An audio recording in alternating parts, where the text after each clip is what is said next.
Hello, welcome to Get Your Mind On. I'm Lori Stohs. So when you think about a brand or you think about a logo that you see, what does it mean to you? You know, there's lots of those apps that you can play, those games now that has a logo and it looks for logo recognition. You go, oh, what's that company's name? So it stands for something. Well, let's think about you and your brand. What's your personal brand? What do people think about when they hear your name? What do they think about? Who are you? What are you all about? So let's step back and think about, how do you know what that is? Well, you might have a good idea just based upon feedback that you've received. But one way to look at is go online, check yourself out at Yahoo, Bing, Google, check all the sites out, put your name in and see what you find. You might find that you have a lot out there about you, some that you might not have even known about, or you might not have as much. But when you really look out there and say, who is this person? If someone had no idea who you were, what would they see? What would they find out about you? And you may wonder, well, why would they do that? Well, there's lots of reasons. Some might be just interested in you. They might hear about you for a board member seat, or if you're applying for a job, that's one of the first places potential employers look at. They go out and find you. So you have to step back and think, what does my LinkedIn profile look like? What does my Facebook look like? You know, people can access lots of different information that we're not even aware of. If you've given money to certain things, that's sometimes listed on the internet. Sometimes you've run in races, your times are posted, just lots of types of things. So if you haven't gone out and checked yourself out, that'd be a good thing to do. Second thing is thinking about yourself in an organization. How do you know what your brand is around your work? What is your reputation? It's kind of that image that we have. So when you think about that, there's a few different ways you're probably currently getting feedback on that. One might be feedback through your performance evaluation. Or if you do any internal measurements around internal customer service, you might have measurements there that you're aware of how people are feeling about you, or potentially 360 feedback. So those are ways that we naturally get feedback within an organization. You know, one way to think about that is looking at that data. If you do have that data out there, thinking about what are some of those patterns that I've seen of things that I'm consistently rated well, or those things that maybe I need to continue improving on. A way that you might be able to get feedback, though, if you don't have any of those instruments or tools, is one thing I would always do with my one of my managers at Gallup, which we did have a number of metrics in place, but it was also good to get some qualitative feedback. So I worked in lots of different offices around the country, and so he would go out and travel, and I'd say, hey, can you do a brand check? And the brand check would mean, hey, just ask people how they're feeling about my work, how I'm doing with them, and he'd come back and we'd have a conversation. And I'd like to do that just so I was consistent with what I felt I was delivering. I knew sometimes I might be busy and be missing a little bit on a few things, just wanting to make sure we're in line. So that was kind of a way that I proactively sought out feedback. And so that would be a good way for you to check in. If you don't want to ask people directly, having somebody else ask, maybe a peer or a mentor, a manager, that would just, it shows nice interest on your part in how you can continue to be better. So that's really thinking about what's your current state of your brand today if you're really not in tune to that. So if you think about, well, how do you develop a brand? How do I really think about, okay, maybe I found a lot on me, I found nothing on me, but maybe I do need to fine tune my brand, maybe I do need to establish one. Where do I really start? So first thing to do is really step back and think about some key things. One is who you are in terms of your values. It seems like when people talk about people, you love when they can talk about your character. You know, someone who says, gosh, he always does what's right, right? She always is on time. She's always following through. You know, he's always making sure that ethics come first, you know, before maybe something else. So I think that's very critical, is what you stand for is kind of the character of you. Number two is, what's your emotional appeal? What's your personality?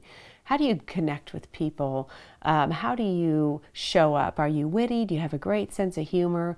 What are some of those key words that people use to describe you?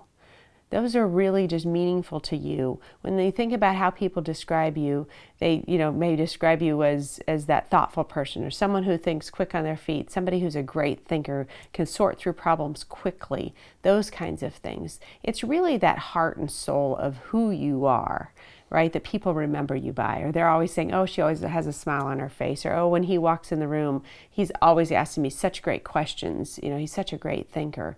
So really think about those types of things in terms of that emotional appeal, the personality, and kind of the heart and soul of who you are as an individual.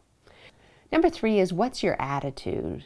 You know, how do you show up? Are you a positive person? Are people able to come to you for things? Or are you someone who's Debbie Downer and always negative and always seeing the negative side of things and being frustrating to people? So that's really key to think about, is what's your attitude and how do you show up and how can you portray that in your brand? And number 4 is, what's your purpose? What are you good at? You know, our brand has to do with us being an expert at something. And it may be that we're an expert planner. We may just be very organized. We may be a very good planner at everything. We may be a great strategist. You may be great at your trade, a great accountant, or great architect, or great designer.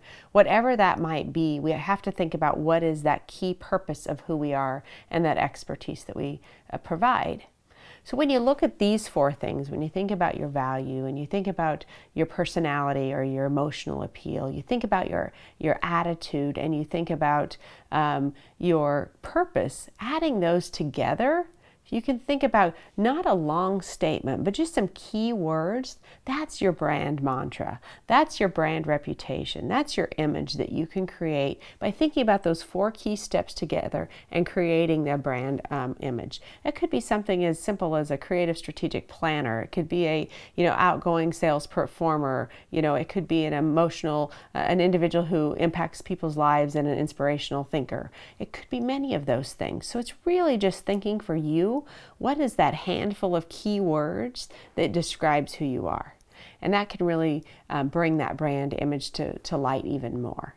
And even when you're meeting people, it could be something good that describes you.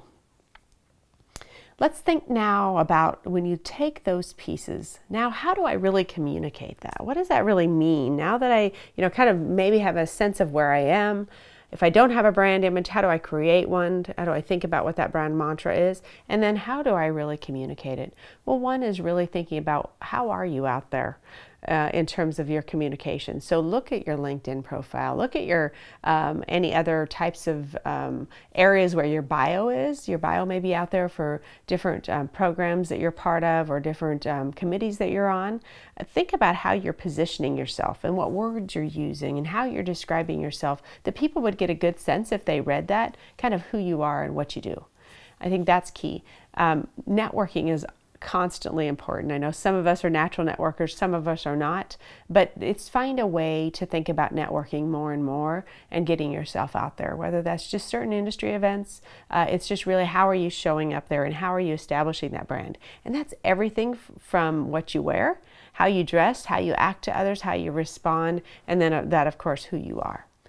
Third is, know your champions, know your allies. Those people who believe in you and who are your natural connectors, those are individuals that you really want to meet with every so often to connect with on your brand, just to kind of, bring them up to speed, help use them as connectors if there's certain things. There's lots of people who love doing that and who are proud of you and proud of your work that can be connectors for you if you're not natural at it.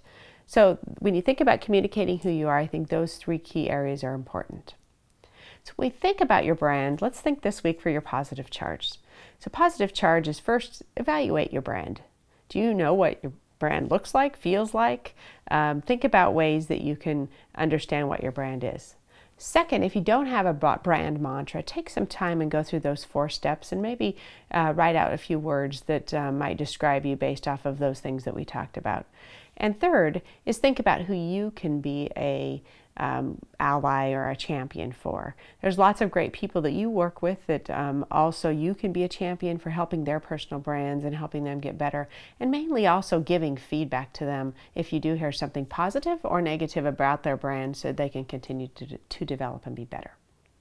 Our brand is really important today, and it's important because our brand builds up over time. I always tell my children that you never know, don't burn any bridges, because you never know who you're going to come back to in your career. And that's one thing, is recognizing that as we go through our careers and we build our brand, it's important that it leaves a legacy over time. You know, our goal for many of us is to leave our imprint. And we want to leave our imprint of what we do and what we do well, what we bring to the society, and our value. And so when we think about that personal brand, I want you not only to think about today, but I want you to think about that brand over time and what that impact is. Because over the years, your career is important. When you think about leaving that legacy, I always call it your imprint. That imprint's going to continue beyond today. It's going to continue beyond your death. When people think about, what did that person do? This is what they did. This is what they did for me. This is what they did for our company. This is what they did for society. So look a little bit beyond today and think about your personal brand and your brand management and your image, because guess what? It's our responsibility to manage that. We are our own PR firm. Thank you for joining us today, and remember to get your mind on.